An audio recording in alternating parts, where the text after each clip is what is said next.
Hello my beautiful watchers. Now, you may be a little surprised that I'm covering this because I've always said there's a huge difference between a reboot and an adaptation, and that is true. I'm mostly doing this as a childhood Power Ranger fanatic, not an adaptation critic. I've not looked into any other reviews about this yet because I'm doing what I usually do and trying to avoid being influenced by anyone else's opinion before I give my own, so I don't know what the majority opinion is, but I can totally guess that some people don't like what they've done with this in regards to things like the darker tone and the characters in particular. That is, however, in my humble opinion, the key difference between an adaptation and a reboot. I mean, I go into an adaptation thinking, ooh, this better be loyal to the original or so help me gods, and I go into a reboot thinking, ugh, I hope they show some fucking originality and don't just regurgitate the same thing again in the hopes of cashing in. So I guess I was in the perfect mindset to enjoy this film, and I totally did. I mean, it was fun, it was funny, it was nostalgic, but not too much so. I really liked it. Do you like the shirt, by the way? I wouldn't usually wear this in one of my videos because I'm pretty sure Tommy here is going to be messing with my keying. Let me just throw something green behind him for a second so you can see him. Yes, always were a troublemaker, weren't you, Tommy? You know, I didn't realise till I bought it, though, that it's a complete sausage fest. There's no Kimberly or Trini on it. So, I don't know if they thought that perhaps having pink on it would affect sales, but, you know. Anyway, sorry, the film. Go, spoiler warnings, I'm gonna talk about the plot twists. I think it started out really strong. I mean, I can't tell you how excited I got seeing Zordon in the Red Ranger suit fighting Rita in the green one and surrounded by fucking dinosaurs and thinking, oh my goodness, this makes so much more sense than she was in a pot on the moon for 10,000 years and Zordon was just in the desert chilling the whole time. I don't know if anyone else remembers that fan-made, super adult-themed Power Rangers short with Katie Sagoff in it that was bouncing around the internet a few years ago, but I mean, the opening really reminded me of that, which made me a bit worried actually, because I was thinking, holy shit, are they going that dark? I mean, I'm pretty sure they killed everyone off in that. Then, after this drama involving death and betrayal and self-sacrifice, they then did a joke about a high school student accidentally tossing off a ball. I had a bit of tonal whiplash, I'm not gonna lie. The continuous rotating camera shot that they did inside the car for like a full 6 minutes as Jason was fleeing the cops was, I mean, that was new and interesting. I got a little motion sick, but I do like originality. There was very little else like that in the rest of the film though, so I was a bit disappointed. When Jason's dad turned up, I was like, wait, is that Austin St. John, the original Jason? I mean, I doubt it, because I'm pretty sure he quit acting to become a paramedic, but is it? No, it wasn't, but you can see why I was temporarily suspicious, right? No Bulk and Skull in this, which, I mean, I wouldn't have minded, but there was an ineffectual bully character, so it would have been perfect for them, but instead they went with Ed Sheeran's thuggish younger brother. I imagine you've heard this from everyone already, but yeah, they corrected the mistake the original show made with the racially insensitive colour assignments that led to all those jokes about Zordon being a bigot.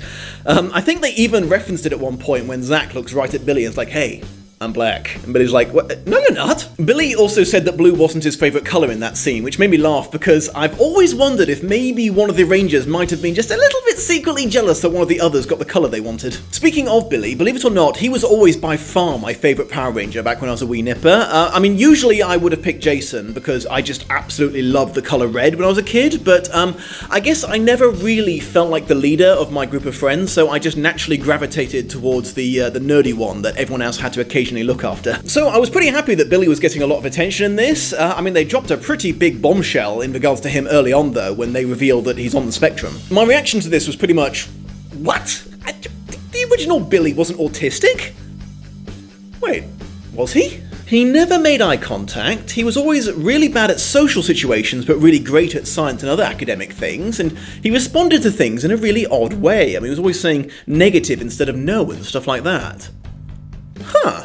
I mean, there's so many different levels of autism, and the effects are so varied. I mean, that's why they call it a spectrum. So, yeah, I can kind of see it. That would explain an awful lot about the original Billy. Now, this does bring up an issue, and I'm trying to be as sensitive as possible about this subject, but, I mean, Zordon basically gives a young man with an obvious mental handicap a giant robot armed with machine guns. I mean, the film makes several jokes about him not knowing how to work it. He has it running backwards at one point, and he presses buttons randomly to fire the weapons. I mean, I can't help but feel this is a terrible, terrible accident waiting to happen. I mean, Billy is obviously very high functioning, but he also thinks it's fun to blow stuff up. Anyway, steering back away from the borderline offensive territory, I did think it was hilarious that everyone in the town fanboyed out over seeing Jason, including Billy's mum.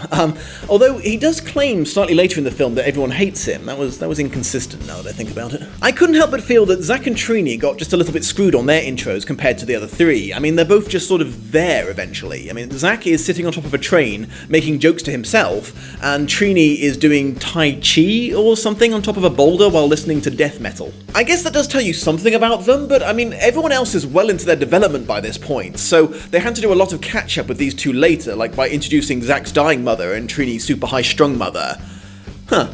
You know, combine that with Jason's dad always trying to connect with him, and there's an awful lot of parent-themed subplots in this, considering originally they only showed up in one episode. So, was Trini a lesbian in this? I mean, they didn't exactly hint at it, because Zach straight up asks her when she avoids the subject, and she just sort of gives him a look, so I guess that was intentionally left in question. I forget, did Trini ever actually have any love interests in the original show? I mean, the only romance I can remember was Kimberly and Tommy. I guess that doesn't really matter, because if the Power Rangers can be dropouts, former bullies, and social rejects, they're already so far away from their originals, being gay wouldn't make the slightest difference as far as I'm concerned. If they want to bring her out of the closet, I say go for it. Okay, be honest with me, beautiful watchers, did anyone see them getting hit by the train coming? Because I gotta admit, they got me good with that one. I was like, ah yes, there they go, off to their next adventure, and oh dear. Wow.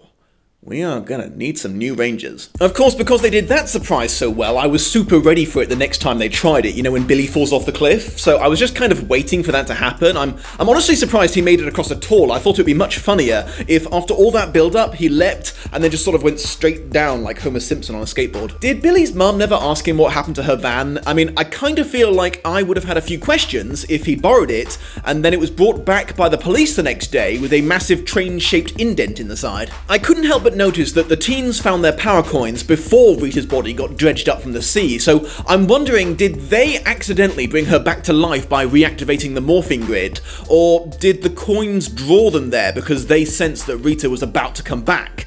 I mean, otherwise it is a 65 million year coincidence, and that's a bit hard to believe. Alpha 5 was quite amusing to me because he somehow managed to be simultaneously more racist and less racist than he was originally. He still says his catchphrase, you know, ay ay ay ay, but it sounds less like, well, you know, that, and more exasperated, you know, it's like, ay, ay, ay. But then he goes and says something like, wow, different colored children. And I'm like, whoa, Alpha, bro. I know you're 65 million years old, so you're basically the ultimate out-of-touch grandpa, but you can't say that in 2017. Now, I kind of grew out of the Power Rangers long before the show ran out of steam. I definitely remember the Ninja Power Rangers, because that's why I got Ninja here.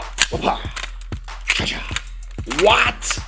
Yeah, stupid movie tried to write him out to replace him with some chick with like whistle sticks or something. It was stupid. Anyway, sorry, my point is that I didn't get as far as Power Rangers Zeo, but I did recognize the name when they started talking about the crystals, so I think it's nice that they weren't just sticking to the Mighty Morphing Power Rangers theme, and they were sort of borrowing from several themes over several shows, because it's nicer for the long-term fans that way. Holy mother of gods, Rita was fucking terrifying in this! I mean, you know that part when the Rangers were having that shared vision of being surrounded by the ash corpses and she's all... That was some of the Grudge level shit right there. I mean, I was trying to imagine watching that back when I was like 6 and really getting into the Power Rangers.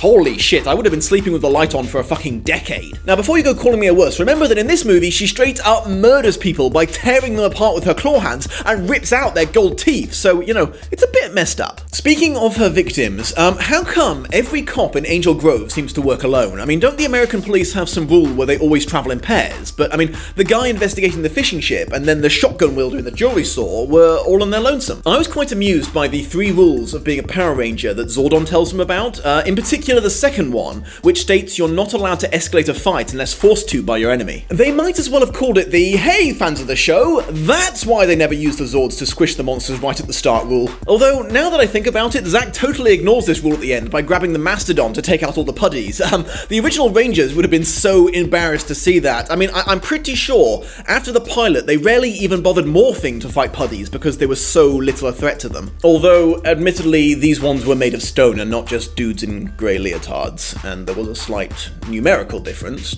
You know, okay, that's fair. Didn't love the sheer amount of times they said Krispy Kreme in this. I have limited patience for product placement in the first place, and this was not subtle at all. Where's the Zeo crystal, Billy? It's in Krispy Kreme. Krispy Kreme? Yeah, Krispy Kreme. This Krispy Kreme must be very special. Oh, Krispy Kreme is very special. Well, I guess I better go look for this Krispy Kreme right now. Krispy Kreme! It's at times like these that I'm just glad I'm not one of those weak-willed idiots who's easily influenced by that kind of thing.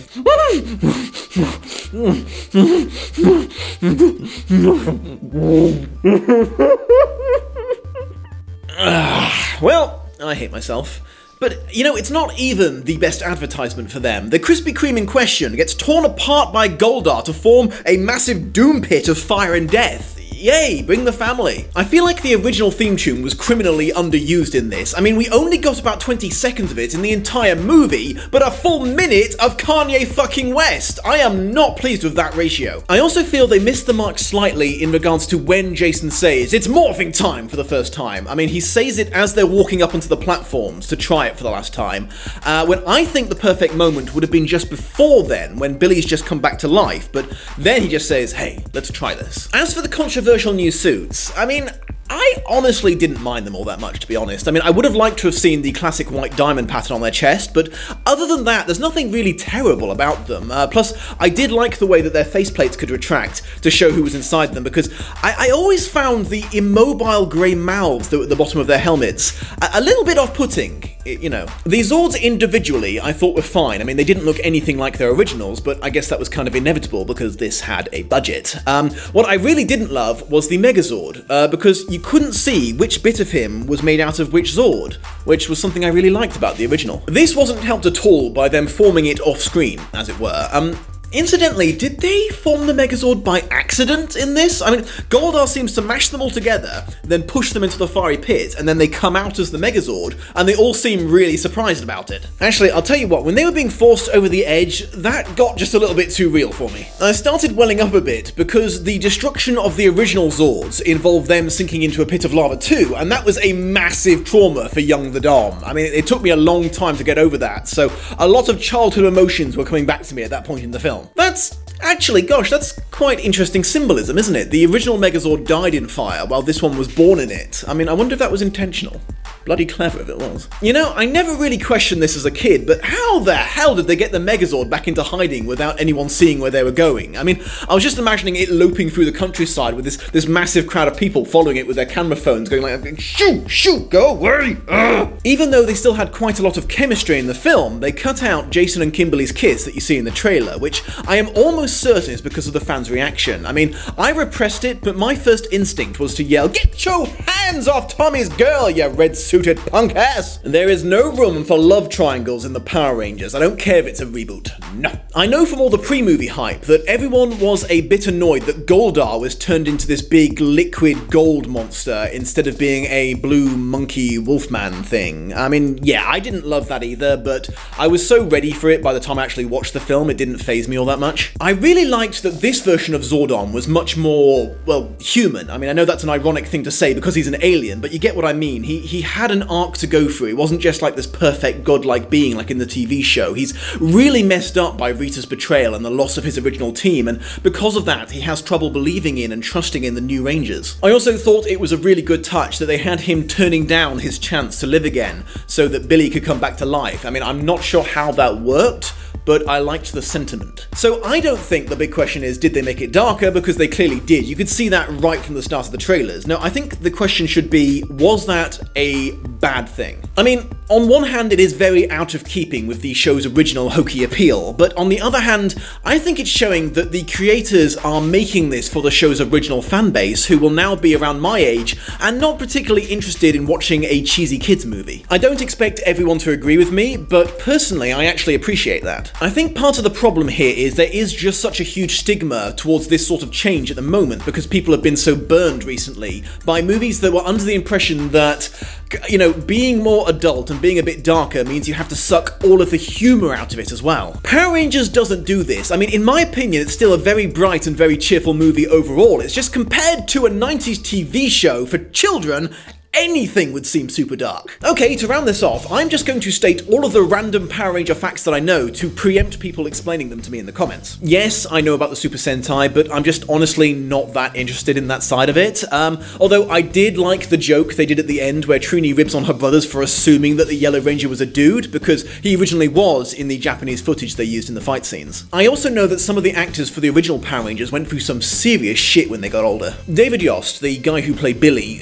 struggled with his sexuality for years and was eventually bullied off the show altogether by all the rampant homophobia from the crew, which is fucking terrible. Worse still, Trang, the original Trini, tragically died in a car crash in 2001, which, I mean, I'm honestly glad I didn't find out about that until years later, because if I'd known it as a kid, that would have messed me up. Jason David Frank, who played Tommy, is still okay as far as I'm aware. In fact, he was in this new film. He was the first person in the crowd to take a picture of the Megazord with his camera phone at the end. I thought that was really funny, but I read in the news that he got just a little bit too excited about it and tried to film his cameo with his phone at the premiere, and security kicked him out because they thought he was trying to pirate the movie, so he missed the post-credits reference to his character at the end. I'm honestly a little surprised they had the balls to do that, because have you seen Tommy recently? Damn, I would not want to try to kick him out of anywhere. So yeah, that's my thoughts on the new Power Rangers movie. I am quite curious to know what everyone else thought as well, so please do let me know in the comments. Even if you disagree with me, I promise not to hate you forever. Peace and love.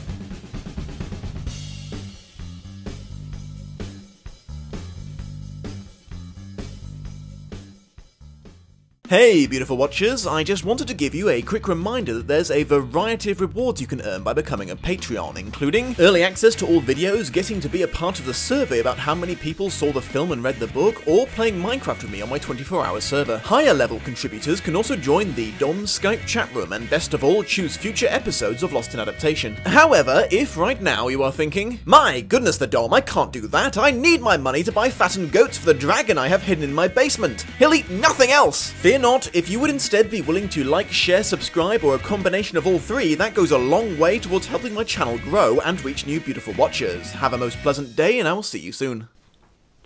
Okay. I don't even like donuts.